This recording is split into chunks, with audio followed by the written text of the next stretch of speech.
इस कार्यक्रम के पुण्यार्जक हैं तीर्थंकर मूलनायक श्री 1008 महावीर भगवान एवं आचार्य कल्प चंद्र सागर जी के भक्त परिवार लाडनू राजस्थान। दुनिया में गुरु हजारों हैं, सुनील सागर जी का क्या कहना। दुनिया में गुरु हजारों हैं, सुनील सागर जी का क्या कहना। इनकी भक्ति का क्या कहना, इनकी शक्ति का क्या कहना, इनकी भक्ति का क्या कहना। आणम नमो सिद्धाणम नमो आयरी आणम नमो जायाणम नमो लुई शौशाणम ईसो पंच नमो यारो सौवे पाव पेणासणो मंगलाणम च सौवीसिम पड़मम हवै मंगलम पड़मम हवै मंगलम। त्रिलोकीनाथ मूलनायक आदिनाथ भगवान परम पूज्य आचार्य श्री आदि सागर जी महाराज, परम पूज्य आचार्य श्री महावीर कीर्ति जी महाराज, परम पूज्य आचार्य श्री विमल सागर जी महाराज, परम पूज्य तप सम्राट सन्मति सागर जी महाराज, परम पूज्य आचार्य श्री सुनील सागर जी महाराज। I want to bow all these lotus feet and I want to start the stanza of this friend sorrow. आयारो सब बोया बुझोया सब कालिगो भूदाणम तुवयारी मोक्षस कारणम हवे मोक्षस कारणम हवे। आयारो सार्वभौमो good conducts the universal पूज्य worshipable सार्वकालिक eternal for every time not for the time span and the beneficial जीव मात्र का उपकारी भूदानम तू यार beneficial to all living beings and that is the real cause of salvation. Therefore one should behave the best. That is a great thing whichever whatever Acharya told in his Vayant Sorrow. प्रसन्नता मुझे है कि चतुर्मास के इन पवित्र प्रसंग पर इस मंगल क्षण के इस पवित्र त्योहार पर मदन जी और पूरे सचिन और पूरे परिवार के द्वारा इस सुंदर से विधान का यहाँ पर शांति विधान का आयोजन यहाँ पर हो रहा। मुझे ऐसा लग रहा शायद पूरे चतुर्मास की पवित्र बेला के अंदर ये पहला मौका जब शांति विधान का सौभाग्य यहाँ पर इस प्रांगण को इस परिसर को उपलब्ध हो पाया, प्राप्त हो पाया। और पूज्यपाद स्वामी के शब्दों में बात करूं मैं तो आचार्य श्री पूज्यपाद स्वामी शांति भक्ति के अंदर लिखते हैं कि जब भगवान की अर्चना आराधना होती है तो आप रोज पढ़ते होंगे पूजा की लाइनों में विघ्नोगा प्रलयम यान्ति शाकिनी भूत पन्नगा विषम निर्विस्तुताम याति स्तूयमाने जनेश्वरे स्तूयमाने जनेश्वरे। विघ्नों का प्रलयान्ति विघ्नों का प्रलयान्ति विघ्न प्रलय को प्राप्त होते हैं। प्रलय किसे बोलते बताइए? 50 लोग मरे से प्रलय नहीं बोलते हैं, 100-200 लोग मरे उसे प्रलय नहीं बोलते हैं। प्रलय किसको बोलते हैं? जब लाखों लोग मरे उसको बोलते हैं प्रलय। क्या बोलते हैं उसको? वो किसी एक स्थान में नहीं, दुनिया के ढेर सारे कोनों में, दुनिया के जगह जगह पर ढेर सारे लोग मरे और लाखों लोग पूरे वर्ल्ड में मरे उसको बोलते हैं प्रलय। लाखों लोग मरे पूरे वर्ल्ड में सीन रिपीट होता रहा अलग अलग जगहों उसको बोलते हैं प्रलय। तो शब्द यूज किया पूज्यपाद आचार्य भगवान ने विघ्नों का प्रलयान्ति। सारे विघ्न, एक विघ्न नहीं, 2 विघ्न नहीं, 3 और 4 प्रॉब्लम ऑब्स्टिकल्स नहीं, each and every obstacle any area any field of your life which is the barrier in any whatever you want to in your life it will finish, that is प्रलय। इसका नाम प्रलय हुआ करता है। तो जब भगवान की भक्ति करते हैं, जब अपने भीतर डूबने का प्रयास करते हैं, जब अपने भीतर से उतरना शुरू करते हैं तो ऐसा होता है कि तीर्थंकर परमात्मा किसी कर्म को नष्ट करने का बिल्कुल प्रयास नहीं करते हैं। हमने अपने बचपन से सुना, हमें सुनाया गया, हमें बुजुर्गों ने हमें बताया है कि भगवान तो 8 कर्मों का नाश करते ना, भगवान एक भी कर्मों को नष्ट नहीं करते। भगवान किसी विघ्न बाधा मुसीबत को नष्ट नहीं करते। भगवान तो करते हैं मात्र अपने भीतर उतर जाते हैं।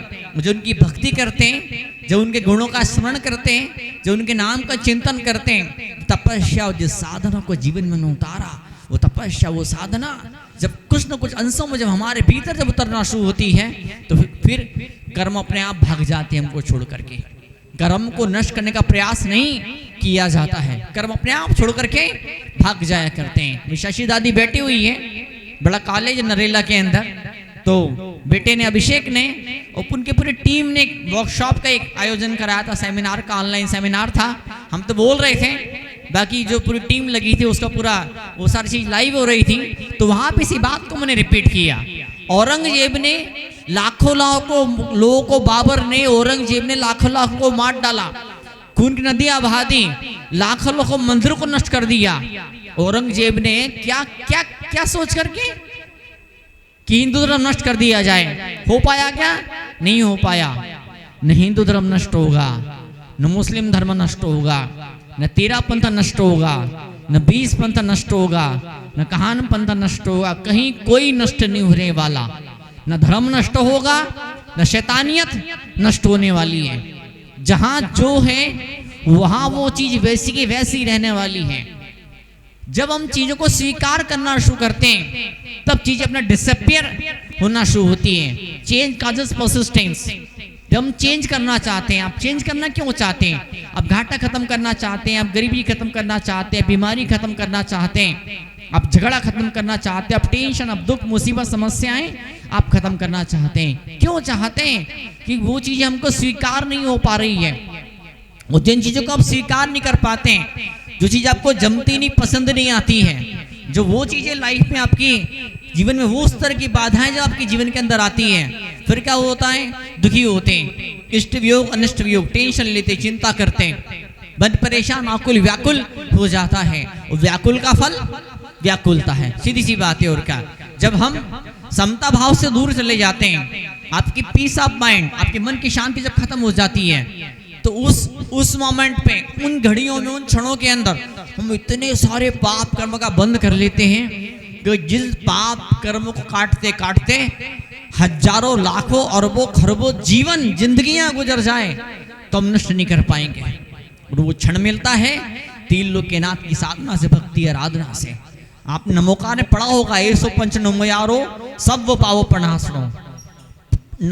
पंच परमेष्टि की भक्ति करने से सारे पाप नष्ट होते, विघ्नोगा प्रलमिया अंते, सारे विघ्न शाकनी भूत पंडगा होते, भूत प्रेत होते, सताते भी हैं, परेशान भी करते हैं। किसको परेशान करते बताइए? किसको सताते बताइए? जिनकी तीव्र पाप का उदय होता उनको सताते हैं। पूज्यपाद आचार्य ने सर्वार्थ सिद्धि में लिखा है, शापानुग्रह शक्ति, देवताओं के पास में ताकत होती, सिद्धि होती है, वे श्राप दे सकते हैं, अनुग्रह वरदान दे सकते हैं, लेकिन किनको? जिनके तीव्र पुण्य का उदय होता है उनको वरदान मिलते हैं। वो जिनके तीव्र पाप का उदय होता है, पिछले जन्मों के कर्मों का हिसाब किताब तो चुकाना पड़ेगा। और ये चीज दिमाग से निकलेगी तो आप इंसान कहलाने के लायक भी आप नहीं रहेंगे। आप मन की उन गहराइयों के अंदर आपको श्रद्धा भक्ति का बीज बोना पड़ेगा। और ज्ञान का मतलब होता है, ज्ञान मतलब क्या होता है? यही ज्ञान मतलब क्या? मुझे मेरे कर्मों के फल को भोगना पड़ेगा। और जिस दिन आपको लगेगा कि यार मुझे मेरे कर्म का फल तो मिलता ही नहीं है, मैं इतना अच्छा काम कर रहा हूं, मुझे तो उसका फल मिलता ही नहीं है, जिस दिन ऐसी मिथ्या बुद्धि आपकी पैदा हो जाएगी, वो समझना वो दिन पूरा बेड़ा गड़क। हमें सिर्फ एक चीज सीखनी पड़ेगी, आदमी जो करता है, आदमी जो क्या सुनता है, जिंदगी भर वो बलाएं उसका पीछा करती है। अभी इस जन्म में नहीं, जन्मों जन्मों तक जो आपने कर्म को गठरी बांधी है, दुखी होकर के, परेशान होकर के, निराश होकर के, बेचैन होकर के, वो सारा हिसाब किताब आपको चुकता करना पड़ेगा। मेरे दाता के दरबार में सब लोगों का खाता, जिसकी जैसी करनी करता वैसा ही फल पाता। मेरे दाता के दरबार में सब लोगों का खाता। दाता कौन है? डाटा, DATA डाटा, मोबाइल में डाटा होता है, लैपटॉप में डाटा होता है, डाटा चोरी से ले जाए तो बाप रे कंपनी पूरी कोलैप्स हो जाती है। डाटा डाटा है ना, स्टैटिस्टिक्स डाटा, डाटा है क्या, हमारी आत्मा के अंतर मन के अंदर सारा हिसाब किताब जमा होते चले जा रहे हैं। विष्णु परंपरा में बोलते हैं, हिंदू धर्म में बोलते चित्रगुप्त, क्या बोलते हैं, चित्रगुप्त आप पे कर्मों का हिसाब देता है। चित्रगुप्त, चित्रगुप्त मतलब क्या, हमारा सबकॉन्शियस माइंड, हमने जो भी कर्म किए हैं गुप्त रूप में कोड्स के अंदर वो सारा कोडिंग हो चुकी है। जो भी कर्म हमने किए हैं, जो शब्द हमने बोले हैं, जो विचार मन के दुनिया के अंदर उमड़े घुमड़े हैं, जो क्रियाएं जाने अनजाने में, सपने में, जागृत में हमारे हाथों से इस जन्म में, पिछले जन्मों में हमारे हाथ से हुई है, वो सारा हिसाब किताब पाई पाई का चुकाना पड़ेगा। इसलिए बोलते हैं धर्म ध्यान और जब भक्ति के राहों पर जब इंसान चलना शुरू कर देता है तो ऑटोमेटिक एक चीज उसे मिलती है, एक चीज वंडरफुल मिलती है। वो चीज क्या मिलती है, तो बोलते हैं मन की शांति। शाकिनी भूत पंडगा विषम निर्विस्ता में आती, स्तूय माने जिनेश्वरे, विषम निर्विस्ता में जाती, विष निर्विष हो जाते हैं। पूज्य पाद आचार्य समाधि भक्ति लिखते लिखते कहते हैं, क्या कहते हैं, आपने पढ़ा होगा शांति पाठ के अंदर, क्या पढ़ा आपने, तब लो न प्रभो जब लो न पाया मुक्ति पद मैंने, कब तक, जब तक मुक्ति न पा जाऊं तब तक, जब तक मोक्ष न मिल जाए तब तक। क्या चाहिए मुझे, एक चीज चाहिए, तो पादो मम हृदय पदद्वय नीलम। हिंदी में क्या पढ़ते हैं आप इस चीज को, बोलिए क्या पढ़ते हैं, संस्कृत में पढ़ते हैं, अब हिंदी में पढ़ते हैं ना, शांति पाठ पढ़ते हैं। तो पद मम हृदय, बोलो क्या पढ़ते हैं, बोलो ना क्या पढ़ते हो, हिंदी में क्या पढ़ते, शांति पाठ में क्या पढ़ते हो आप, शांति नहीं आ रही, इसमें दो लाइन आती नहीं आती है। तो पद मेरे ही में, मम ही तेरे पुनीत चरणों में, तब लोन जब तक पाया मुक्ति पद मैंने। जब तक मुक्ति न मिल जाए, मोक्ष न मिल जाए, तब तक परमात्मा आपके चरण की सेवा की मुझे सौभाग्य मिलता रहे। ये कुन आचार्य ऐसे पवित्र महान आचार्य हैं, कुन आचार्य लिखते हैं, क्या बोलते हैं, सिद्धा सिद्धि मम दिसंतु सिद्ध, भगवान मुझे सिद्धि दीजिए। बताओ आप, क्या उनमें अक्ल नहीं थी, बुद्धि नहीं थी क्या, उनको इतना होश नहीं था क्या कि कोई मुझे सिद्ध पद नहीं दे सकता है। नहीं, भक्ति की परिभाषा ऐसी होती है, भक्त का जीवन इस तरह का होता, जो मिलेगा वो परमात्मा, तीन लोक का नाथ, ये तीन लोक के नाथ बैठे, ये मुझे देने वाले हैं। ध्यान की दुनिया अलग होती है, ज्ञान की दुनिया अलग होती है, भक्ति की दुनिया टोटल डिफरेंट होती है। कई बार बोला हूं मैं, मदन जी पति हो आप, किसके, इनके पति हो, इतनी सारी महिला किसी एक के पति नहीं, मात्र इस एक के हो, बाकी किसी के नहीं हो भी पति, हो भी पति नहीं भी, दोनों बातें हैं। क्या, जो मुझे मिलना है, मुझे अपनी आत्मा में डूबने खोने से मिलना है, ये एक बात। ये बात सही है भी और सही नहीं, अपेक्षा कौन सी लगाई, कॉन्टेक्स्ट, क्या संदर्भ है आपके अपने जीवन के। मैं चुटकुला कई बार सुनाया करता हूं मैं, एक आदमी पत्नी के सामने चिल्ला चिल्ला के, उसकी हिम्मत देखो सचिन, उसकी हिम्मत, सुन के जाओ 2 मिनट बैठ जाओ, उसकी हिम्मत देखो, उसकी अपनी पत्नी के सामने चिल्ला चिल्ला के बोल रहा है, तुझसे नहीं डरूंगा, अब नहीं डरूंगा तुझसे मैं। कैसे बोल रहा था, पलंग के नीचे छुप करके घुस करके बोल रहा था। बोलो आप, नहीं डरूंगा तुझसे। वो बात तो सही बोल रहा है, पूरा डेयरिंग, पूरा डैशिंग पर्सनैलिटी, हिम्मत, साहस, जोश, उसकी टोन, और क्या उसका टेम्पो, उसकी फ्रीक्वेंसी, उसका वॉल्यूम, सब पावरफुल था, सब गजब बिंदास था। लेकिन कैसे बोल रहा था, कैसे बोला, पलंग के नीचे घुस करके बोला था। वो बाहर खड़ी थी, वो पलंग के बाहर बिलें खड़ी हुई थी, और वो पलंग के नीचे, नहीं डरूंगा। तुम क्या बोलते, रद्दी बकवास, तुमने क्या किताब में पढ़ा है, तुमने शास्त्र में क्या पढ़ा है, तुमने मंदिर में क्या बोला है, तुमने ध्यान में क्या बोला, इन चीजों की कीमत है जीरो। तुमने बोला कैसे, हु आर यू, तुम हो कौन, मन ने क्या सोच बना के रखी है, अपने आप का आपने क्या माना है, इनको आपने क्या माना है। भक्ति क्या, किस तरह से लाइफ में आकर होती है, भक्ति है, पूजा है, सेवा है, आहार दान है, भैयावर्ती है, किस तरह से, किस ढंग से अपन चीजों को देखते हैं, उस पर आपकी लाइफ डिपेंड करती है। आज हम सब यहाँ पर आए हैं सौभाग्य ये हमारे आपके जीवन का। इंद्रसेन जी बैठे, मुझे अच्छे से मुझे याद है, मैं शायद कभी भूल नहीं पाऊंगा। विवेक विहार का चतुर्मास का पवित्र प्रसंग शुरू होने से पहले जो 28 जो आती है, आषाढ़ की 28, और क्या गजब विधान पूरे परिवार ने कराया था। पूरा हाल खचाखच भरे होता था। वैसे जब भोजन को जाते थे कई बार तो ऐसा भी होता था, महाराज मजा आ गया।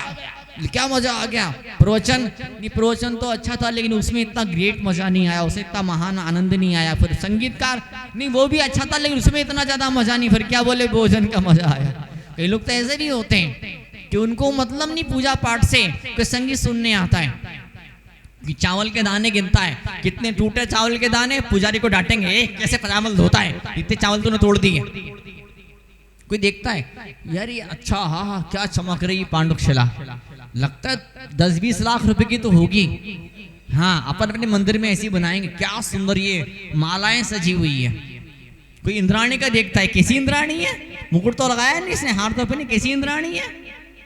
इंद्र की तोंद देखो, इंद्र तोंद वाला होता है क्या?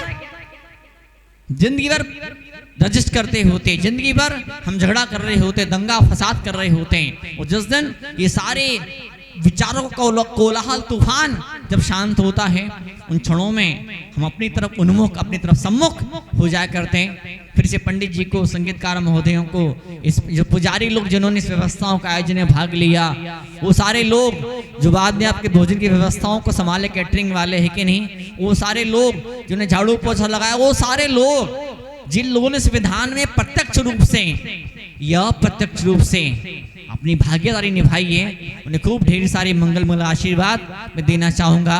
मैं प्रार्थना करता हूँ शांतिनाथ भगवान के चरणों में, मैं प्रार्थना करता हूँ आदिनाथ तीर्थंकर परमात्मा के चरणों में, आपके जीवन में सुख समृद्धि की, बहारों की, खुशबुओं की, सुंदरता की बरसात होते रहे।